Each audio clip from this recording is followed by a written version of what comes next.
17 વર્ષ કંપનીમાં કામ કર્યું છતાંય રાતોરાત ફાયર કરી નાખ્યો વિધાઉટ એની નોટિસ પીરિયડ.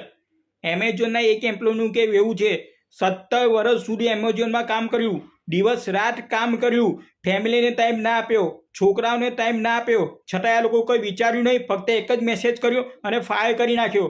એટલે હું વર્ષોથી લોકોને કહું છું, ભાઈ ફેમિલી ફર્સ્ટ, ફેમિલીનું ધ્યાન આપો. જોબ તો બીજી મળી જશે, ફેમિલી બીજી નહીં આવે. અને કંપનીવાળા કોઈના પણ બાપના સગા થતા નથી. એ લોકો પોતાનું જ વિચારે છે, કંપની વિશે વિચારે છે, પોતાના પૈસા ને પોતાના પ્રોફિટ વિશે વિચારે છે. બરોબર? કોઈ પણ શરમ કરશે નહીં તમને લાત મારીને કાઢતા. ગમે તેટલું સારું કામ કરશો, ગમે તેટલું કંપની માટે તમે ગધેડાની જે મજૂરી કરશો ને, કોઈ ફરક પડવા નથી. એ લોકોને પોતાનું જ વિચાર છે. એટલે તમે બી તમારું જ વિચારવાનું, જેટલું થાય એટલું કામ કરો. 9 થી 5, 9 થી 6, 10 થી 7. બરોબર? પછી કંપની તેલ પીવા જાય, જે કરવું એ કરે. તમે નહીં તો બીજું કોઈ કરી નાખશે, જોબ બીજી મળશે, ફેમિલી નહીં મળે. એટલે જ કહું છું ભાઈ, ફેમિલી ફર્સ્ટ, કંપની જાય તેલ પીવા.